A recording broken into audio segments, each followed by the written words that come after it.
e é Deus que garante a autenticidade divina, tá bom? Então a inspiração da Bíblia não é uma influência sobrenatural que tira o escritor da sua consciência, fica em transe igual um zumbi, ele fica escrevendo lá igual. Isso é Chico Xavier, tá, irmãos? Pelo amor de Deus, né? Deus, ele usa os escritores bíblicos, ele não tira a consciência deles, eles estão conscientes que estão escrevendo, e Deus vai usando eles de uma forma, claro, sobrenatural, mas que eles não perdem o contato da realidade, né? Ele não tira a consciência do escritor, tanto é que cada um conserva as suas características. Paulo era bem erudito, era bem estudado. Pedro fala até que ele tem dificuldade de entender o que Paulo escreve. Por quê? Por causa disso, dessas características que não se perdem. A Bíblia, vamos lá. A Bíblia, 2 Timóteo 3,16, toda a escritura é inspirada por Deus. Realmente, Deus ele sopra a sua inspiração, tá? A Bíblia também é inerrante, ou seja, ela é isenta de erros. A Bíblia não contém erros e ela é infalível, ela não falha. Todas as suas promessas se cumprem, as profecias, e ela não falha em tudo que ela se propõe. Amém? Isso é autoridade divina. Agora vamos aqui para um assunto bem interessante, irmãos. Um assunto que muita gente pergunta, fala, dúvida, é sobre traduções. Por que nós temos tantas traduções diferentes, né? Porque a gente tem mais de 60 traduções na língua portuguesa.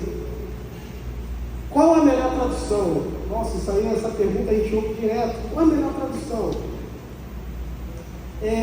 Existe muita coisa de crítica textual, que é um assunto que não dá para falar nesse curso, né? De repente mais para frente. Mas o que a gente tem que saber? Que a tradução não é feita por uma pessoa. As traduções é feita por uma comissão. Claro, João Ferreira de Almeida foi um pioneiro, não teve como, só teve ele e um amigo dele, Jacobus. Mas normalmente, hoje em dia, é um coletivo, é um colegiado, é uma comissão de tradutores. Um arqueólogo, outro que é especialista em grego, outro especialista em hebraico, outro é especialista em história judaica, outro é especialista em história ocidental. Então são vários, outros especialistas em geografia, são vários estudiosos com várias áreas de especialidade, né?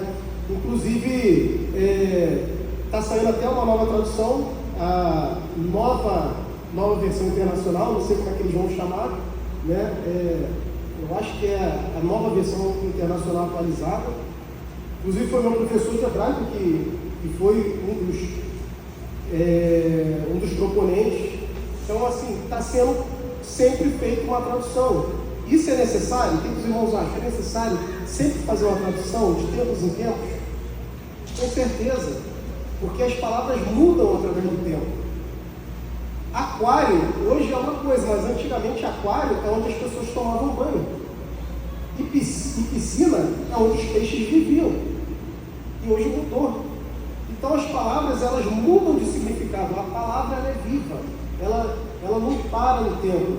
Então, hoje algumas palavras perdem totalmente o sentido, né? É necessário sempre traduções. A arqueologia traz palavras novas ali que foram descobertas, que vai ajudar no entendimento do texto bíblico.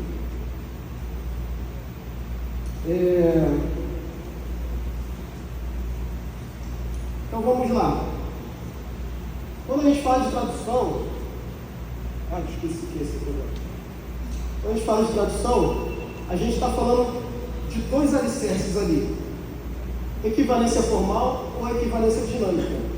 Quando o grupo de tradutores eles pretendem traduzir a Bíblia, eles têm que escolher o que a gente vai traduzir a Bíblia, para uma linguagem mais acessível ou mais perto do original. Então, a equivalência formal é aquela tradução que quanto mais formal for, mais próximo do original é. Isso é bom? Isso é muito bom. Só que quanto mais próximo do original, menos a gente vai entender. E a equivalência dinâmica. A equivalência dinâmica busca o sentido que o autor quis dizer com aquelas palavras. Não necessariamente as palavras sejam iguais às palavras do original, mas o sentido é o mesmo. E a gente vai ver isso aqui, na prática. Então, quais são as que tem mais, são as mais próximas do original, que tem a mais equivalência formal? A ACF, né? A Almeida Corrigida Fiel.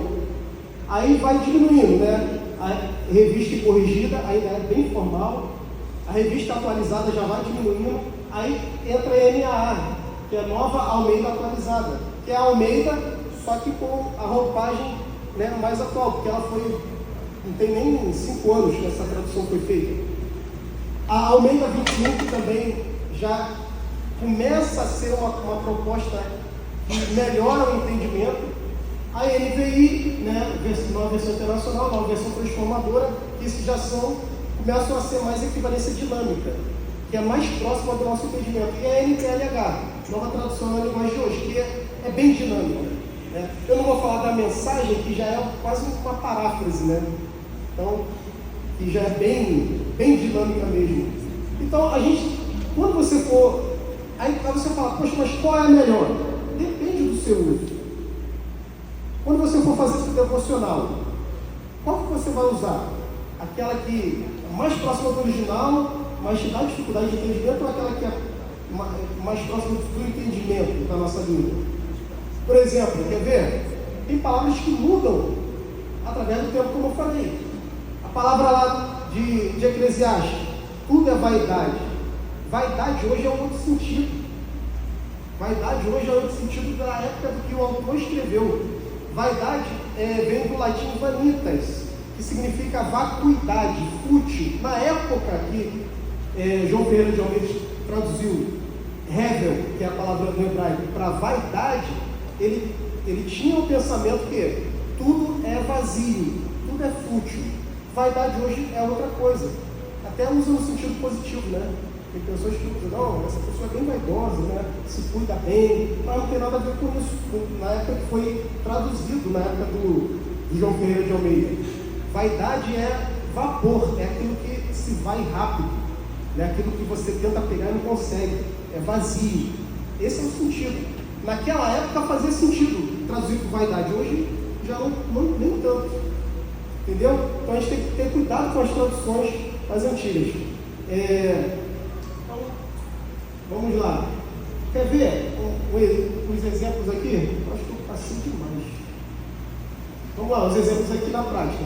Filipenses 2:1. A corrigida fiel diz assim: portanto, se algum conforto em Cristo, se alguma consolação de amor, se alguma comunhão no Espírito, se alguns entranháveis afetos e compaixões. Entranhável afeto é da tripa, das entranhas. Por quê? Porque antigamente se acreditava que o centro das emoções vinham, né, da tripa mesmo, das entranhas. Aí, isso é bem formal, é mais próximo do original. O original fala isso mesmo.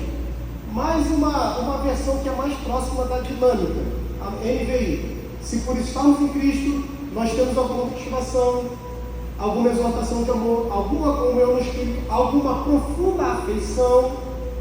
Olha só como é que é o mesmo sentido, só que a gente entende melhor dinamicamente. Então, para quem vai estudar, para quem vai pregar, eu sugiro que tenha várias traduções, né? Mas, claro, a equivalência formal é mais indicada e você explica. Mas para você, no seu devocional diário, é melhor você pegar uma dinâmica. Outro exemplo aqui, 1 Pedro 4. Para uma herança incorruptível, sem mácula, imarcessível, reservada no céu para vós outros. Olha só, imarcessível. Quem é que usa assim no dia a dia? Nossa, tem uma admiração imarcessível por você. É difícil, né?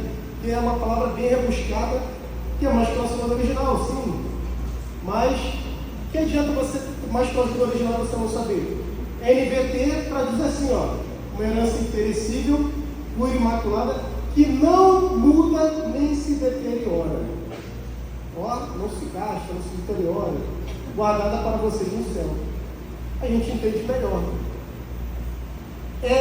Está mais próximo do original? Não, mas está mais próximo do que o autor quis dizer. Então você tem que escolher. Eu quero mais próximo do original, mas eu vou entender o que é próximo do original. Tem isso também. Então, na hora de escolher, você tem que ver essas nuances, tá bom? Aqui, revista e corrigida. Então disse Jacó a Simeão e a Levi: tende-me turbado, fazendo-me cheirar mal entre os moradores dessa terra. Puxa, fazendo-me cheirar mal? Será que o desodorante estava vencido, alguma coisa assim? Não tomou banho? Não, isso aí é uma expressão idiomática. Né? Igual as nossas expressões idiomáticas, quais são as expressões idiomáticas? Entrou pelo cano, né? Pisou na bola. Não tem como traduzir para outra língua, senão a pessoa não vai ficar assim, como é que ele entrou pelo cano? Ele fez literalmente? Não, ele se deu mal, né? Então a NTLH traduz cheirar mal como? Uma situação difícil. Vocês me colocaram numa situação difícil, porque era uma expressão idiomática que significava isso. Então existem várias expressões, a gente acha que é só a gente tem, os hebreus também tinham expressões idiomáticas. Então a gente não pode levar literalmente tudo, né? Literalmente ele estava cheirando mal. Não, era uma expressão idiomática que significava que está com problema. Tá bom? Em Gênesis 34:30, que fala aí, foi essa situação, né? Jacó estavam causando, né? Os filhos de Jacó causaram problemas a ele com os cananeus, né? Por isso que esse cheirar mal significa situação difícil, ser odiado, tá bom? Vamos lá. Gênesis 20:16, revista corrigida, diz assim, essa é boa.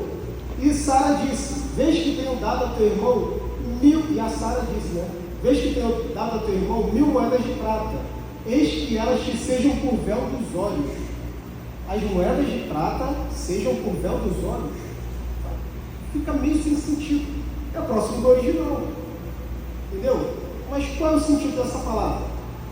Almeida 21 traduz assim: entrega a teu irmão 1000 moedas de prata como reparação da tua honra. Ou seja, é uma expressão idiomática. Está entendendo como é? Existem nuances na tradução bíblica que você não pode levar, às vezes, literalmente. Então, é uma escolha de tradução. A tradução formal, mais próximo do original, e a tradução dinâmica, que é mais fácil de entender.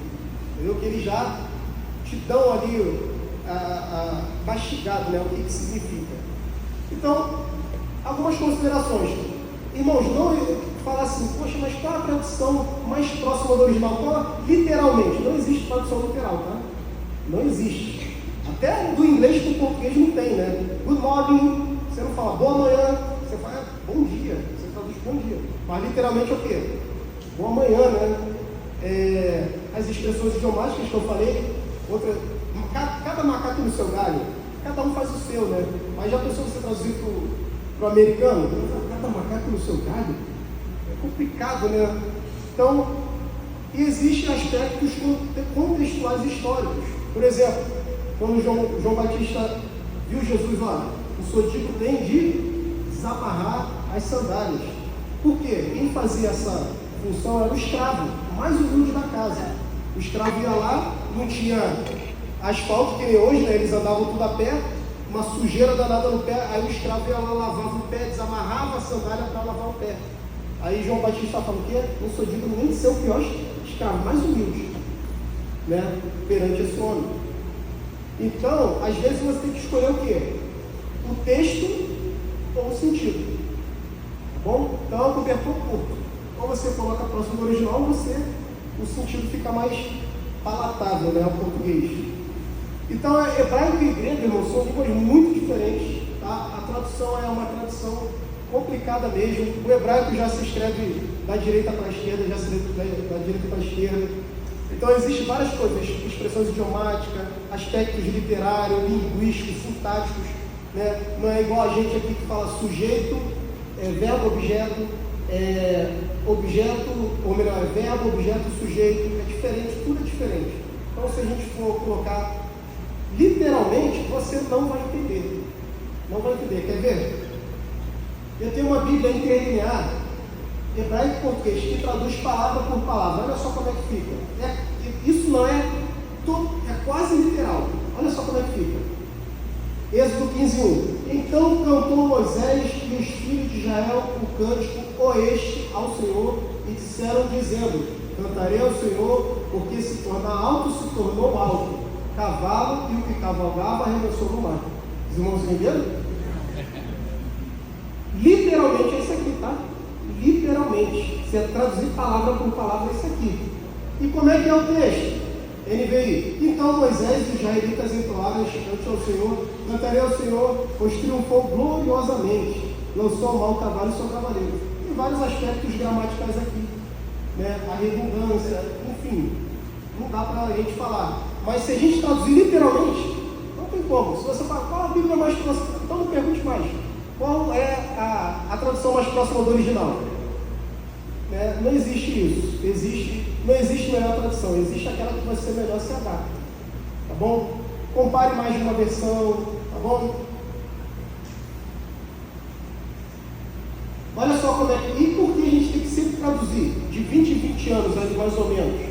Olha como é que era Almeida em 1681. Aquele que de riba vem, sobre todos rei. Aquele que vem da terra, terreno rei. E com as terrenas fala. Aquele que vem do céu, fobre todos rei.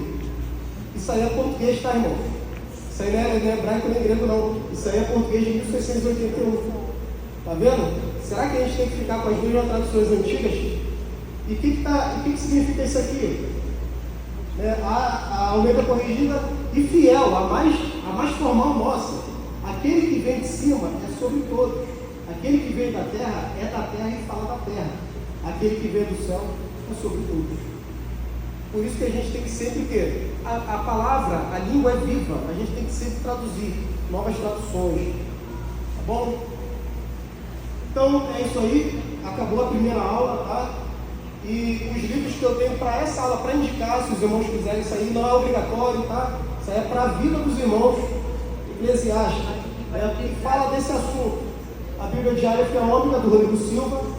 O livro, do Rodrigo Silva, Diário Feônica. O livro do Paulo On, que eu recomendei aos irmãos, Deus falou na língua dos homens. E esse aqui que é um clássico, tá? É antigo, mas eu usei na época do meu seminário, é ótimo também, do Norman Geisler, que é a introdução bíblica, tá bom? São ótimos livros, tá? Todos os livros aqui que eu estou indicando eu já li e posso dizer que é muito bom. Beleza, irmãos? Vamos para a aula 2, por favor. Esse material tá nos slides que eu mandei para os irmãos. E agora vamos para a nossa segunda aula. Alguma dúvida, irmãos, dessa primeira aula? Eu sei que falei rápido, perdão, o nosso tempo foi bem curto. Mas alguém tem alguma dúvida? Nada?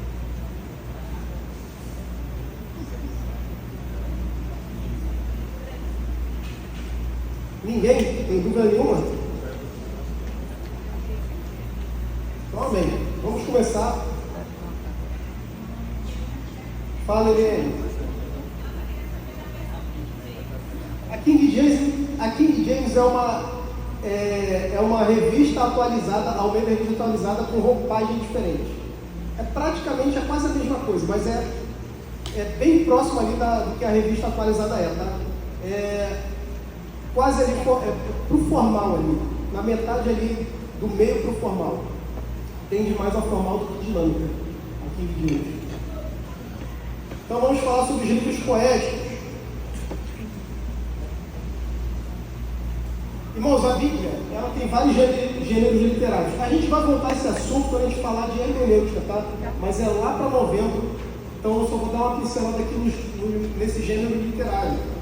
Então a Bíblia tem vários gêneros literários, né? Gênero literário, a gente sabe que existe vários aí em português. Por exemplo, romance policial. Eu gosto muito de Agatha Christie. O gênero literário de Agatha Christie é o quê? Romance policial. O que é o romance policial? Existe um crime, aí vem alguém para desvendar e no final você descobre que aquilo que você pensava não era. É tudo totalmente diferente. Isso é um gênero literário, romance policial. Existe o gênero literário novela, né? Isso para livro, tá? Não estou falando de novela não, para livros. O terror, comédia, enfim. A Bíblia é cheia de gêneros literários, que na época já existiam. E um dos gêneros literários mais proeminentes é a poesia. 33% da Bíblia é formada de poesia.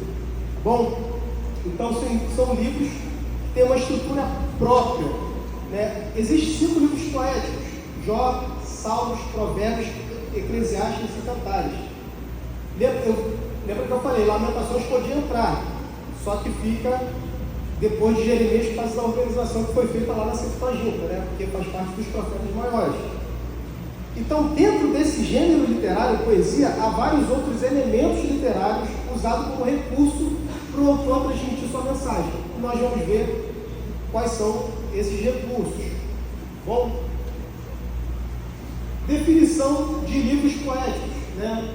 Definição: a poesia hebraica bíblica é um conjunto de elementos literários concentrados, estruturados de determinada maneira para transmitir uma mensagem em um determinado formato, né? Isso aí é Edson Magalhães Nunes Júnior, um dos especialistas aí em poesia hebraica. Então, é um conjunto de elementos literários concentrados, ou seja, o autor ele usa vários e vários recursos para transmitir o que ele quer dizer. E a poesia hebraica é diferente da narrativa. A narrativa você conta a história, a poesia quer que você sinta a história, quer que você cheire, quer que você apalpe, quer que você escute.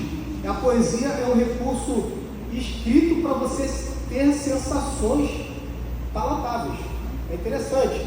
Também são chamados de livros sapienciais, ou de sabedoria, né? Princípios morais que dão sabedoria. Então tem poemas, canções, orações, lamento. E enquanto a prosa, né, a narrativa, a prosa é explícita, lá, Caim matou Abel, pá, você sabe, um matou o outro. A linguagem poética interage com o leitor. A linguagem poética geralmente quer que você descubra a mensagem, quer que você olhe um pouquinho mais a fundo, quer que você preste mais atenção, quer que você leia de novo, para você descobrir o que ele está dizendo, né? O leitor tem que descobrir a mensagem. Por isso que o autor ele escolhe as palavras com cuidado, né? Tem que ler poesia com calma, sem pressa, tá bom? Para você descobrir a mensagem da poesia. Vamos lá. Então a poesia, irmãos, hebraica é diferente da nossa poesia. A nossa geralmente, né, é feita por rimas, né? A poesia hebraica usa outros recursos, né? Quais são esses recursos? O primeiro deles, o mais clássico, são os paralelismos. O que são paralelismos? São combinações de ideias, né? O autor ele combina as ideias, é a repetição. Antigamente, né, não existia Bíblias, né, os pergaminhos, os papiros, eles eram escassos, geralmente só uma pessoa detinha, né, para uma comunidade inteira. Então, a repetição era bom para quê? Para memorização, para memorizar e fazer correspondências. Então, o escritor compõe a parte de um verso, depois compõe outra parte que interage com a primeira. Tá bom? Então, o sentido do verso é descoberto comparando as duas partes. Tá? Então, existem vários tipos de paralelismo. Paralelismo sinônimo. Né? Primeira coisa, paralelismo sinônimo. O que é o paralelismo sinônimo? A segunda linha repete a primeira, que reforça a ideia. Provérbios 8. Meu filho, ouça o ensino do seu pai e não despreze a instrução de sua mãe. O ouvir, né, o ensino do pai, tá? O ouvir é não desprezar, mesma coisa. E o ensino, instrução, uma está ligada à outra. Isso é um paralelismo sinônimo. A segunda linha reforça a ideia da primeira.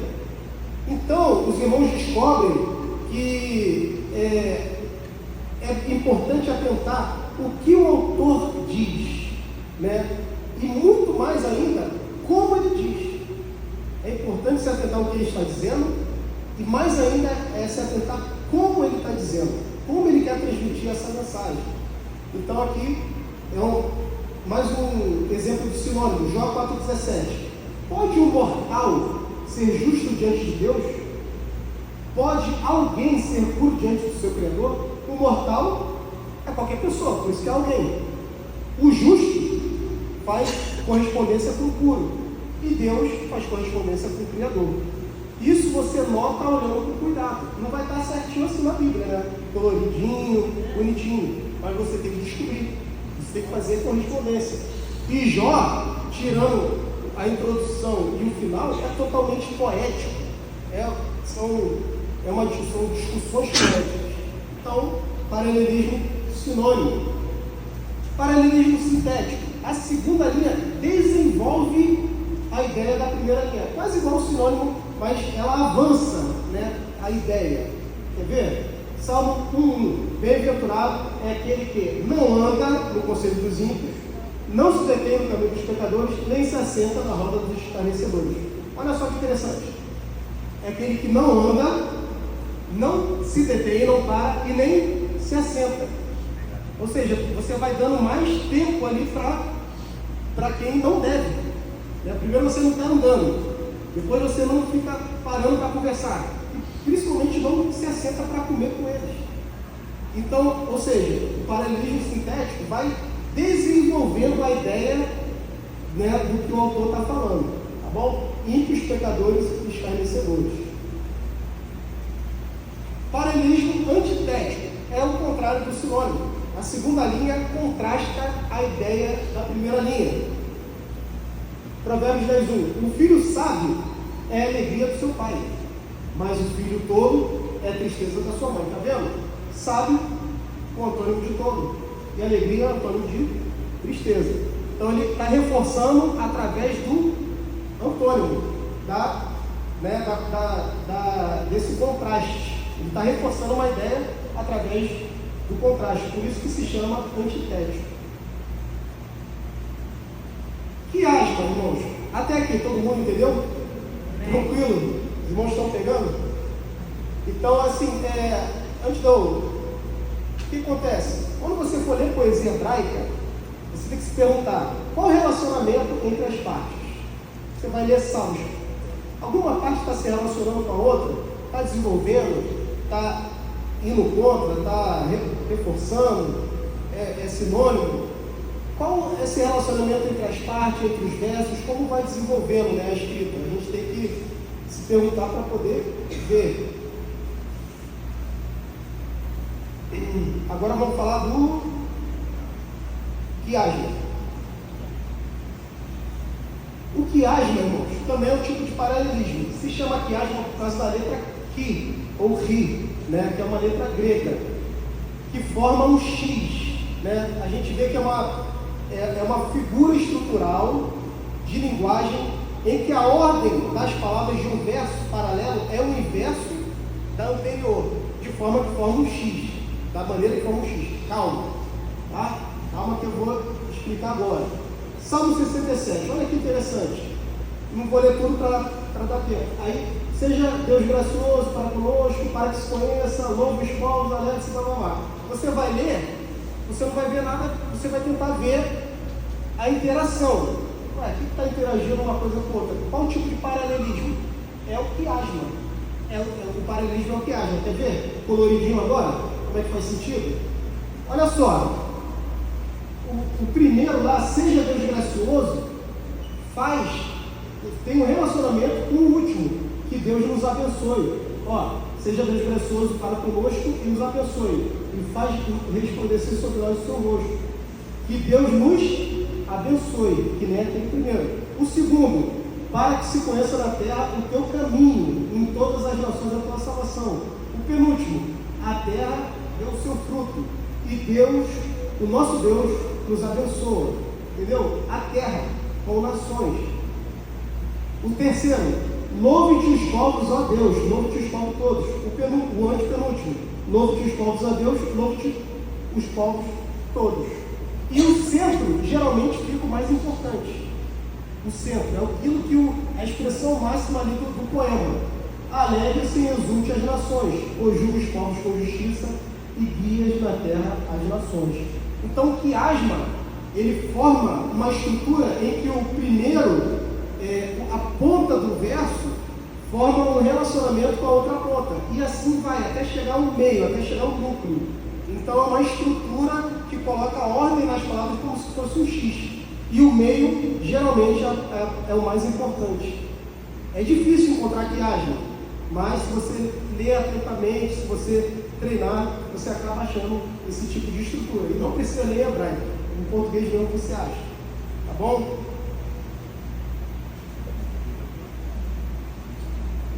Acróstico, irmãos. O que são os acrósticos? Vamos lá. O acróstico é quando as letras de cada verso de uma poesia, geralmente a primeira, formam palavras ou frases. A gente faz isso direto. É acróstico, acrônimo, né? Quer ver? Opa, volta. Foi demais. Jovem, eis sua única solução. Qual acróstico que forma? Aqui, ó. Na vertical, Jesus. Isso é um acróstico. Na poesia é repleto disso. O acróstico já é mais difícil, porque aí tem o original, tem o hebraico. Mas você já pode ver na tua Bíblia, que está escrito isso no Salmo 119. Né? O Salmo 119 tem 176 versículos, ou 22 partes, de 8 versículos. O alfabeto hebraico tem 22 letras. Então, olha só que interessante. A primeira letra do alfabeto é a Aleph, essa letrinha bonita aqui. E todos os 8 primeiros versículos do Salmo 119 começam com a letra Aleph. Está ali, ó. Ashrei, Tehiei, e vai embora. Aí o segundo, mesma coisa, o terceiro, toda essa letra Aleph. Aleph, Aleph, Aleph. É como se fosse assim. As nações, não sei o que, a glória do Senhor, não sei o que lá, alegria e tudo no ar. Aí, a partir do versículo 9, é o Beit, que é a segunda letra do alfabeto hebraico. Aí, ó, até o 16, 8 versículos. Beit, Beit, Beit, aí vai embora. E depois vai embora. Gimel, Dalet, Rei, até chegar ao Tav, até chegar a última letra do alfabeto hebraico. Isso, né, 8 versículos cada letra do alfabeto hebraico. Isso é um acróstico, ou seja, a primeira letrinha são as letras do alfabeto hebraico formando as palavras. Muito legal, né? E na sua Bíblia, algumas Bíblias falam assim, Aleph, aí vai embora, Beit, né, Gimel, vê isso, não é isso mesmo? Então, é esse acróstico aqui, tá bom? Tem vários acrósticos. Por que o autor faz em acróstico? Né? Isso aí. Salmo 119 fala de quê? Da Bíblia, fala das Escrituras, da lei do Senhor. O que ele está falando? Ele está falando que o alfabeto ele tem um sentido de completude, ou seja, a Bíblia é completa, é uma exaltação da palavra de Deus. Então, quando o autor ele arranja, né, os salmos em acrósticos, ele quer dizer que a Bíblia é completa. Então, toda vez que a gente vê acróstico na Bíblia, quer dizer a completude de alguma coisa. Tá bom?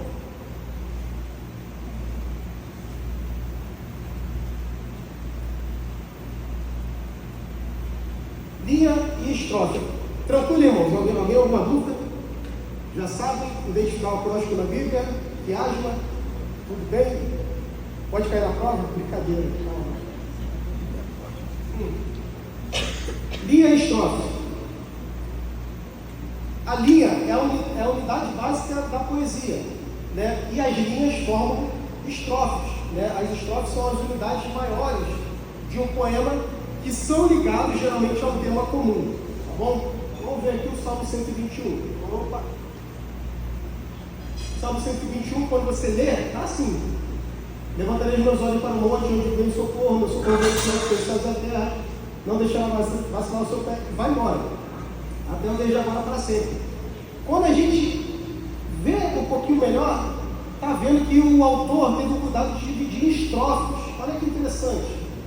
Levantarei os meus olhos para o monte, de onde vem o meu socorro. Aí o socorro ele já liga esse tema com a linha posterior. O meu socorro vem do Senhor, que fez os céus e a terra. Não deixará vacilar o seu pé aquele que te guarda está ligando o tema, o guarda de Israel, tosquenejará. E ele vai ligando esses temas. O Senhor quem te guarda, o Senhor te assombra. Sol e dia, lua, noite. O Senhor te guardará, o Senhor guardará. Entrada e saída, né? E agora e sempre. Está entendendo? Ele vai ligando por temas as estrofes. Tá? Então, isso são recursos linguísticos dentro da poesia hebraica. E se você olhar com calma, muita calma, a sua Bíblia é muito rica. Ela tem esses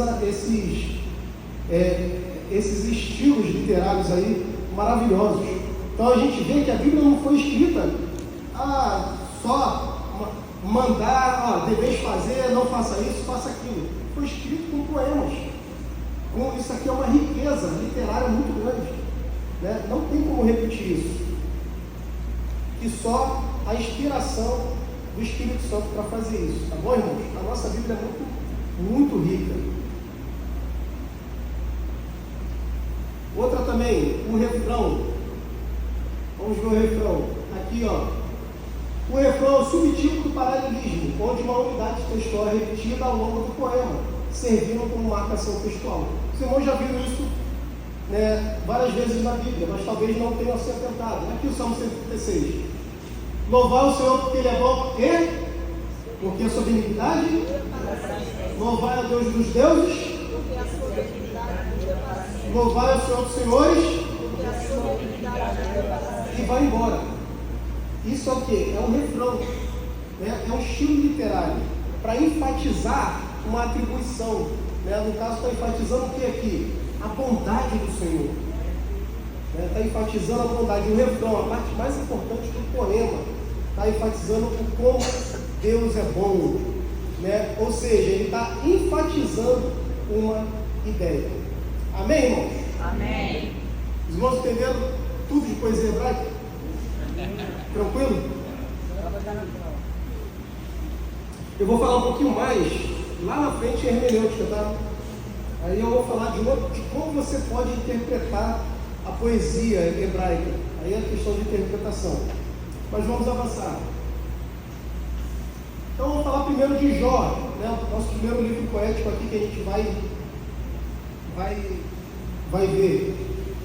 A gente não sabe quem é o autor de Jó, é um livro muito antigo, tá? E os acontecimentos do livro parece que tem um pano de fundo patriarcal. Geralmente os estudiosos falam que Jó foi na época de Abraão, ali, naquela época dos patriarcas. E Jó não é israelita, tá?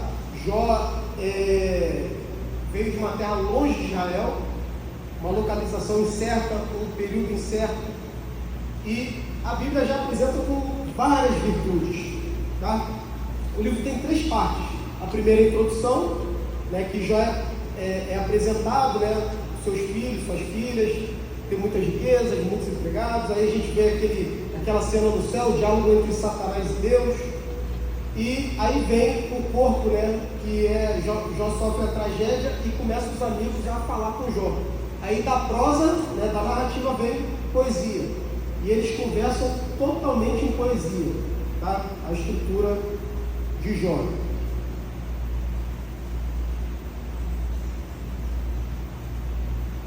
Então Jó era apresentado pelo próprio Deus como alguém íntegro, reto, temente a Deus e desviado do mal. Tinha muitos empregados, 10 filhos, né? 7 homens e 3 mulheres, 7.000, né, cabritos, 3.000 camelos, 1.000 bois, 500 jumentos. Ou seja, ele era bem rico para os padrões da época. E de repente ele perde isso tudo, né? Perde os animais, perde os empregados, perde os filhos e por fim perde a saúde. Mas não perde o quê? A sua retidão moral. Ele continua moralmente reto. Então a gente vê que os amigos dele chegam, né, para ir lutar junto com ele ali um período, né, um pouquinho, e depois eles começam a falar com Jó. E o livro é um debate entre Jó e seus amigos, porque na época, o que se pensava na época? Quem passa por alguma aprovação quer dizer que fez alguma coisa de errado. A teologia era a teologia que eles tinham, né? Se Jó está recebendo tantas coisas ruins, é porque ele está sendo castigado por Deus. E a teologia dos amigos é essa: ó, Jó, você está sendo castigado porque você fez alguma coisa errada. O que você fez? E Jó fala: não fiz nada, eu sou justo, eu sou reto. Então fica aquele debate: um amigo fala, Jó fala, aí tréplica, e vai rodando os amigos, até que chega ao último amigo, né? Que é, depois ele faz Bildade e Zofar, que é o Eliú, é o último amigo. É interessante que depois que Deus se revela a Jó, esse é o único amigo que não recebe advertência de Deus. E é interessante vocês verem depois por quê. Olha as palavras dele. Então esse é o desenvolvimento do livro de Jó, né? Os amigos acham que o modus operandi de Deus é a retribuição daquilo que ele fez de errado. E não é bem assim, né? Jó nos ensina que às vezes a tribulação vem e acontecem coisas horríveis, porque a gente está no mundo caído, né? E às vezes não tem explicação. Às vezes você é fiel a Deus e passa por provação, sim. E no final, após os amigos de Jó falarem com ele, quem se manifesta através do redemoinho? O próprio Deus. Então Deus aparece através de uma tempestade. E é interessante que todo mundo pergunta sobre o sofrimento de Jó. E Jó também fala: o dia que eu ver Deus, eu vou perguntar para ele o que está acontecendo. Eu vou fazer perguntas a Deus. Eu vou colocar ele. Jó falando assim: eu vou colocar Deus no banco dos réus e vou perguntar por que eu estou sofrendo. E o que acontece quando Deus se revela? Deus que faz 72 perguntas para ele. Jó, onde é que tu estava quando eu criei o universo? Quando eu coloquei o mar e falei para o mar: vai até aqui. Jó, você sabe por que chove no deserto onde não tem ninguém? Você sabe? Então, se você não sabe responder nenhuma dessas perguntas que eu criei, quanto mais as coisas que acontecem no céu, quanto mais as coisas da vida, Jó, você não tem capacidade, porque os meus pensamentos são muito maiores que os seus. Então, não é que Deus estava mostrando para Jó o quanto nós temos uma visão limitada, o quanto a nossa visão é apenas aqui do nosso umbigo, o que os nossos olhos conseguem ver. Só quem tem a visão do todo é Deus, e Deus não dá resposta para ele. Deus apenas fala: eu estou no controle, eu não perdi o controle de nada, nem da terra, nem da sua vida. A terra não continua girando? Então, eu estou no controle. Então, se Jó não entende nem a criação, nem a provisão, como a gente pode entender o que a gente está passando, né? Então, o livro gasta 4 capítulos com os discursos de Deus, tá? Até Deus restaurar Jó. E Deus, quando restaura Jó, restaura totalmente o dobro, né? Jó, ele não tem a resposta do sofrimento dele, a resposta que ele queria, mas ele tem a resposta que ele precisa. Deus é soberano e está no controle de tudo. Então, no final, Deus dá o dobro do que Jó tinha. Depois, se vocês forem ver, ele tinha 7.000, 3.000, 1.500. Agora, ele dobrou tudo que tinha e restaurou a sua saúde. E Jó é o livro das vozes, né? A voz de Satanás, a voz da esposa, a própria voz de Jó, a voz de Elifaz, Bildade, Zofar e Eliú. E todas essas vozes não adiantou de nada. A única voz que adiantou foi a voz de Deus. Bem, só quando Deus falou que Jó recebeu aquela palavra que ele fala, a reação dele: antes eu ouvia falar, agora os meus olhos te veem. Então Jó, antes de receber o dobro das coisas que tinha, ele recebeu o que ele mais precisava, que era ouvir a voz de Deus. Bom, agora os olhos estavam vendo, né? Essa é a lição do livro. O livro nos encoraja a confiar e depender que Deus é soberano, tá bom? Vai ter muitos momentos na vida que o servo de Deus não vai saber porque sofre, né? Mas tudo bem, se ele souber quem conduz ele ao longo da estrada. Bom, Vamos para Salmos rapidinho. Quanto tempo eu tenho, Paulo?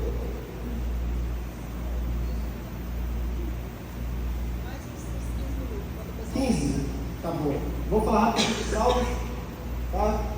Salmos, irmãos, é o livro mais clássico, né, da poesia bíblica. Né? Em toda a Bíblia a gente vê Deus falando com os servos.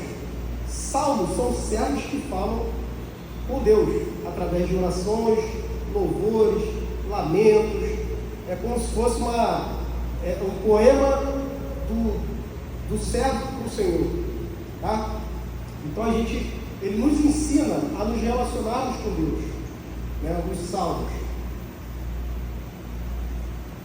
Salmos vem da palavra grega salmos, que vem do verbo psalém, que significa cantar com acompanhamento de um instrumento. Então, salmos é esse instrumento aqui. Tá? Literalmente, salmo é esse instrumento aí. Tá bom? É um instrumento antigo, né? Da época do Antigo Oriente Próximo. E no hebraico, salmos é terrilim, que significa louvores. A nossa tradução salmos vem da Septuaginta. Lembra da Septuaginta? Tradução do hebraico para o grego? Mas os judeus conhecem salmos como terrilim, significa louvores, literalmente. Tá? O salmos foi escrito de um período muito grande, tá? Desde a época da peregrinação do deserto, né, por Moisés até depois do exílio babilônico. Então são vários autores de salmos, não foi só Davi que escreveu salmos, tá? Davi escreveu a maior parte, 73, mas existe Moisés, Etã, vários salmos anônimos que a gente não sabe, alguns a gente não sabe com certeza se foi Davi, né? E Salomão 2, Emaús, filho de Corá, Asaf. Então são vários autores que escreveram salmos, né? Então, salmos é uma coleção de 150 poemas hebraicos, tá? Que abarca diversos períodos da história de Israel. Então, foi usado para o canto da liturgia no templo e peregrinações. Salmos foi dividido em 5 rolos, né? Imagina aqueles pergaminhos, cada pergaminho é um rolo gigante. Então foi dividido do Salmo 1 ao 41 rolo, 42 ao 72 é outro, 73 ao 89, 90 ao 106 e 107 ao 145. Você fala, ué, não são 150? Calma, crente. Ó. E todos eles, se vocês forem ver bem, terminam com essa palavra aqui: bendito seja o Senhor para sempre, amém e amém. E os 146 ao 150 são os salmos de aleluia, são os salmos de Halel. 1 e 2 é a introdução, tá? Curiosidade aqui: os 120 ao 134 são os cantos de peregrinação. Quando os judeus estavam indo ao templo adorar, eles cantavam esse grupo de salmo aqui, 120 ao 134. Os 146 ao 150 são os salmos de Halel, ou os salmos de aleluia, que representam cada um dos rolos dividido dos salmos, tá bom? E entre eles tem vários salmos de louvor, de lamento,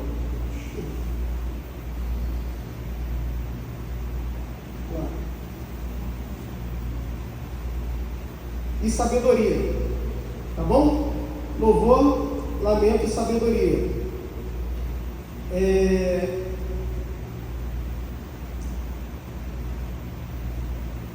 Então esses últimos capítulos é uma espécie de conclusão, tá? Aleluia, louvem ao Senhor, é tipo o grande finale, né, dos salmos.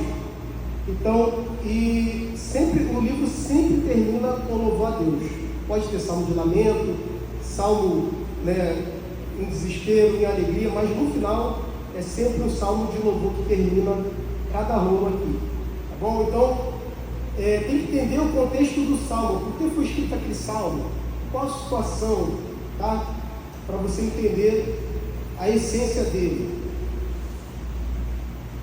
Umas curiosidades aqui, expressões em salmos. Selar. Você já viu que na tua Bíblia tem várias coisas escritas selar? Várias palavrinhas, termina o salmo Selá. Não se sabe muito bem o que é isso, mas parece que é uma pausa. Salmos é uma coisa, são músicas cantadas. E quando tem Selá, é para os instrumentos baixarem o som, ou aumentarem o som, ou dar uma pausa. Não sabe muito bem, mas era tipo uma interrupção naquele fluxo do instrumento. Tá bom? É um indicador musical. Então aparece 71 vezes em Salmos e 3 vezes em Abacuque. Tá bom? Relacionado à música, né? Vem da palavra salal, que significa levantar. Por isso que alguns pensam que quando está escrito Selá, para aumentar o volume. Ao mestre de canto, Salmo 120 ao 134. São 57 salmos. O mestre de canto era o chefe do coro dos levitas, era o regente. Né? Mictão significa dourado ou precioso. Tá? Alguém colocou Mictão de Davi, Mictão de não sei o quê. Um salmo precioso, dourado. A gente também não tem muitas informações sobre essa palavra, só o significado dela.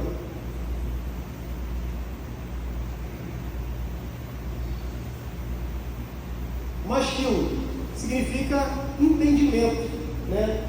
Masquil é o particípio do verbo que significa tornar sábio ou prudente. Então aqui ele indica que esse salmo carrega alguma lição de sabedoria. Então você vê Masquil de não sei quem, é um salmo que vai te dar alguma sabedoria para uma situação, tá bom?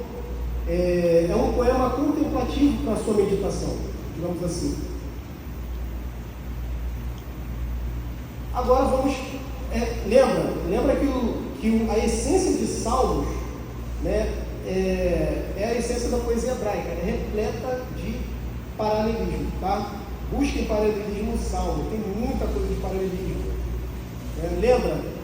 Outra coisa, não são narrativas históricas, são canções, Salmos são canções destinadas a celebrar e agradecer a soberania de Deus. É a revelação de Deus através de hinos e orações. Amém? Tranquilo até aqui? Rapidinho. Os livros poéticos escritos por Salomão. Agora é rápido. Salomão escreveu Cantares, Provérbios e Eclesiastes. Por que eu coloquei nessa ordem? Porque representa cada período da vida que Salomão escreveu. O Cantares escreveu quando era jovem, o Provérbios escreveu quando era mais maduro, e Eclesiastes quando já botar entre aspas na sua velhice, né? Porque Salomão deve ter morrido por no máximo 58 anos. Então ele não morreu tão velho assim. Ele assumiu provavelmente com 18 o reinado de Davi, só reinou 40, né? Depois morreu. Então faça as contas.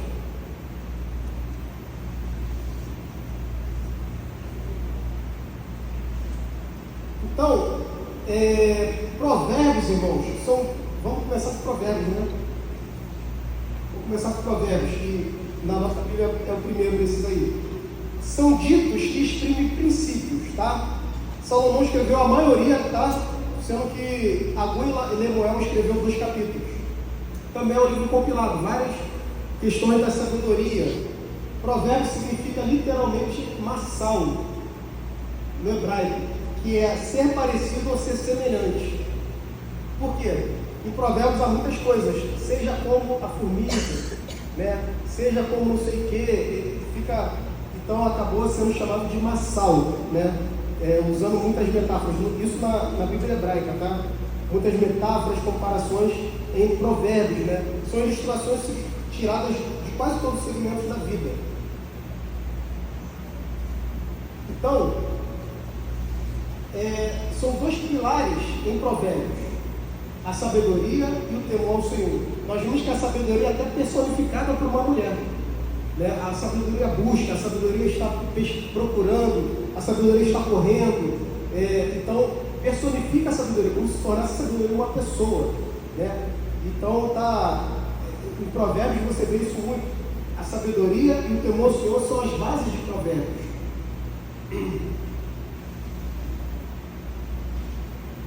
Aí do capítulo 1 ao capítulo 9 são discursos de um pai para um filho, tá?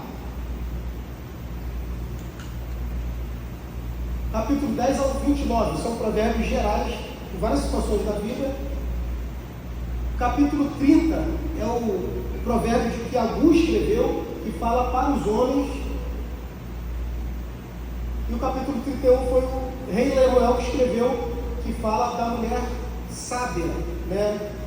Aquela mulher que sabe edificar o seu lar, né? Ele passa a sabedoria que foi dada a ele por sua mãe, né? Orientações como ser um líder sábio e justo, né? Ele retrata a mulher virtuosa, né? Que sabe viver de acordo com a sabedoria do livro, tá bom? Então, a gente vê que o livro de Provérbios fala de um pai com filho, né? Tem o homem e tem a mulher, ou seja, é para todo mundo o livro de Provérbios, é sabedoria para todos na nossa vida, tá bom? Então não escapa ninguém. E é interessante falar que o viver de modo sábio deriva de um relacionamento adequado com Deus. Esse é Provérbios. Eclesiastes, rapidamente. Eclesiastes, irmãos,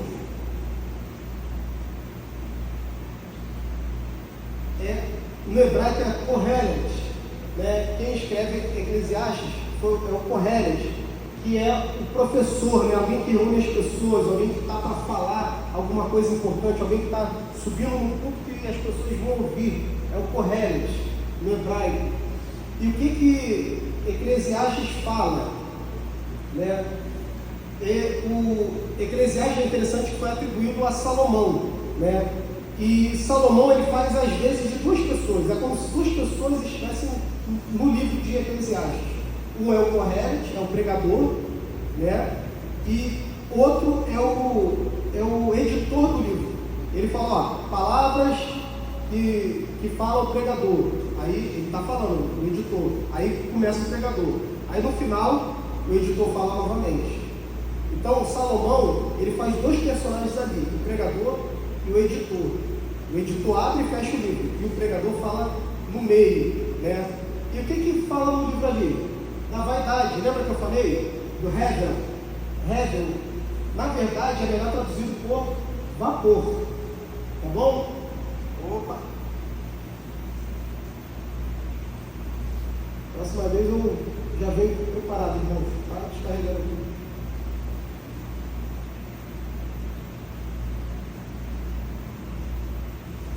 Então, vapor. Olha o sol ali, tá vendo? Tudo debaixo do sol é vapor. Tudo nessa vida debaixo do sol você tenta alcançar e não consegue. Por quê? Porque no final dessa vida, o que você encontra? O tempo passando e morte, né? O tempo e a morte.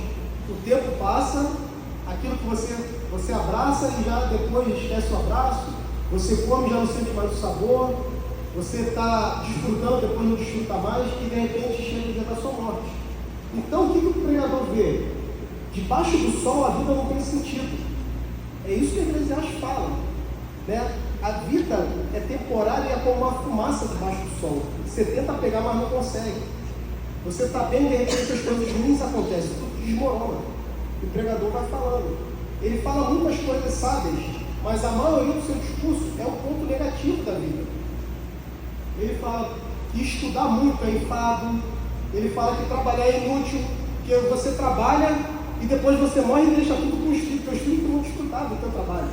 Olha só como é que é a negatividade do pregador. O dinheiro te traz insatisfação, você vai querer mais, você vai buscar mais, nunca é suficiente. E o prazer do mundo é temporário. Né? Você vê que Salomão teve várias mulheres e nunca se satisfez. Então o prazer também é temporário. Tudo desmorona um dia. Então, até aquilo que a gente pensa que é sentido positivo em Eclesiastes é negativo. Tempo de nascer, tempo de morrer, tempo de abraçar. Porque ele fala assim, poxa, tudo tem um tempo, nada dura para sempre. Poxa, tudo vai ter que acabar. Então ele está falando no sentido negativo. Então ele fala sobre o tempo e a morte, o livro todo. E se você não ler Eclesiastes de modo certo, você vai achar que é um livro para te deixar deprimido.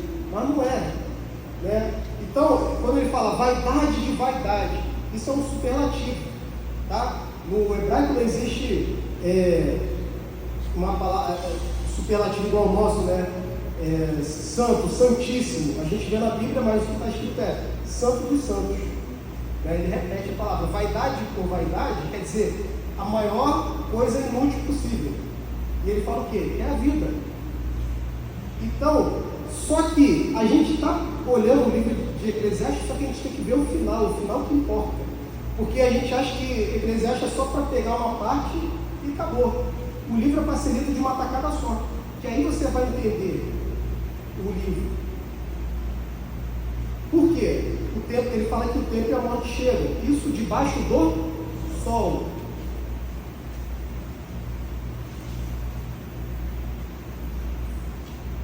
Só que se você vê as coisas acima do sol, aí a vida vai fazer sentido. Porque o que ele está vendo, ele está enfatizando, debaixo do sol não faz sentido. Mas acima do sol, o que o editor fala no final? Eclesiastes 12, 13, 14. De tudo que se ouvir, o fim é, ou seja, a finalidade. Teme a Deus, guarda seus mandamentos, porque isso é o dever de todo homem, porque Deus há de trazer juízo a toda obra, e a tudo que está encoberto, quer seja bom, quer seja mal.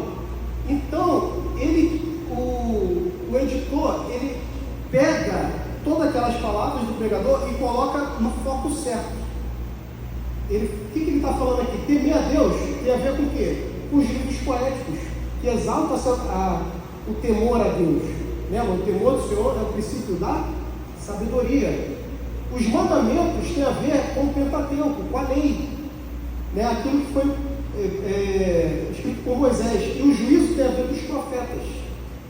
O que ele está fazendo aqui? Ele está resumindo a Bíblia toda, né? Da época dele, a Bíblia hebraica. Lei, profetas e escritos. Tá bom? Os livros poéticos fazem parte dos escritos. Então, quando você pensa nesse mundo, realmente não faz sentido se você não olhar com os olhos de Deus. Então, projete o seu olhar da maneira correta, que é através da palavra de Deus. Aí você vai saber qual é o seu objetivo na Terra. Entendeu? Então, Deus está presente no mundo e nos pequenos fatos da existência. Tudo faz sentido quando olhamos pelos olhos do Senhor. O verdadeiro significado da vida é viver de acordo com o que o Senhor deseja para nós. Porque se você for viver a sua vida procurando aquilo que significa para você, vai dar ruim, né? Não vai ter sentido. Olhe acima do sol, tá bom? E claro, sempre olhe Eclesiastes com o olhar da revelação em Cristo. Hoje nós temos a revelação de Cristo, tá bom? Que completa a nossa vida e a esperança da ressurreição. Por fim, irmãos, para acabar, Cantares. Cantares é rapidinho. Cantares, irmãos, ou Cântico dos Cânticos, né? Cântico dos Cânticos, lembra o superlativo, que é o maior cântico, né? É o mais excelente cântico. São duas vozes que montam o poema, a jovem sulamita e o pastor, né? Que é Salomão.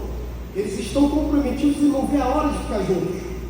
Às vezes a mulher fala, às vezes o homem fala. E é um ciclo poético muito grande. O livro, ele não conta uma história, tá? Ele alude uma história, ele só faz menção. Então há vários diálogos, conversas, recordações. De repente, os dois estão separados, de repente os dois estão juntos, de repente estão separados de novo. Aí você fala, que loucura é essa, meu Deus do céu? E você, é meio complicado quando você vê assim, Cantares, né? Mas Cantares fala do amor de um casal, da atração física um pelo outro. Então são várias metáforas ali para descrever o amor de dois jovens ali que estão para se encontrar. Então não dá para interpretar literalmente no português, que é muita metáfora. Eu te comparo com as éguas de cavalo de Faraó. As éguas de Faraó eu te comparo. Amiga minha, complicado isso hoje em dia, né? Seu pescoço é como uma torre. Não dá para você, literalmente, entendeu? O que é o ideal? O ideal é interpretar em termos de valor e emoção, né? Do que você comparar literalmente. O que está falando das éguas de Faraó? Que eram as mais belas, as mais fortes. Então está exaltando que a beleza e a força da mulher. O seu pescoço é como uma torre, ela é bem resolvida. Tá entendendo? Então existem várias metáforas ali que não dá para você levar a ferro e fogo. Tá bom? A conclusão explica o que são esses poemas, tá? O amor é forte como a morte e brasas de fogo. Nada pode apagar e ninguém pode comprar. É interessante que o livro termina em aberto. Fala, poxa, o livro termina meio com sabor agridoce, né, em aberto. Será que eles estão separados de novo? E a mulher fica chamando ele. É como se o ciclo não terminasse. Aí você fala, poxa, como assim? Aí quando você vê a estrutura do livro, aí você entende. Lembra do quiasma que eu falei para vocês? A estrutura do livro de Cantares é um quiasma inteiro. Qual que eu falei que é o mais importante? O que está o centro aqui? É um L ali, ó. Dentro do meu jardim e dentro do seu jardim. Ou melhor, desculpa, dentro do seu jardim e dentro do meu jardim. Ou seja, na maior intimidade do casal. É o centro de Cantares. Entendeu? É um livro de amor, gente. A gente espiritualiza muito tudo, mas o amor de um casal, o casamento é uma bênção de Deus, que está expresso em Cantares. O amor físico se torna a chave para entender os principais temas do livro. E o que o livro de poesia de amor faz na Bíblia? Primeiro, o amor é o dom divino. Tá? Não se trata de satisfazer egoísmo. Segundo, esse livro descreve o amor puro. A linguagem remete a quê? Dentro do seu jardim e do meu jardim. Ao jardim do Éden. Sem contaminação do pecado. O amor na sua pureza total. E terceiro, aponta, aí sim, depois que a gente entende o livro, a gente pode fazer aplicação. Aponta o quê? O amor de Cristo pela sua igreja, o amor puro de Cristo. Efésios 5, que Cristo ama a sua noiva e vem buscar a sua noiva. Entendeu? Então, quando a gente vê que o final está meio aberto, mas eles estão ali, ó, no meio, eles estão juntos. Tá bom? E dicas para encontrar poesia, irmãos, para terminar aqui. O que já foi falado, os paralelismos, né? Em algumas Bíblias há separação de versos, tá? Por exemplo, aqui, ó, em Gênesis 3, 20, 25, está narrando e de repente vem aquelas estrofes separadas. Em algumas Bíblias tem. É poesia. Né? Adão falando, essa sim é osso dos meus ossos e carne da minha carne, tá vendo? Fez uma poesia para a mulher ali. Todo texto em narrativa e a poesia é o homem quando se encontra com a mulher. Subtítulos também, alguns subtítulos fala de poesia. O Cântico de Maria, tá vendo? Já está falando que é uma poesia. Tá? Então, irmãos, assim a gente termina, tá? A nossa primeira e segunda lição. Peço perdão à pastora Paula pelo horário. E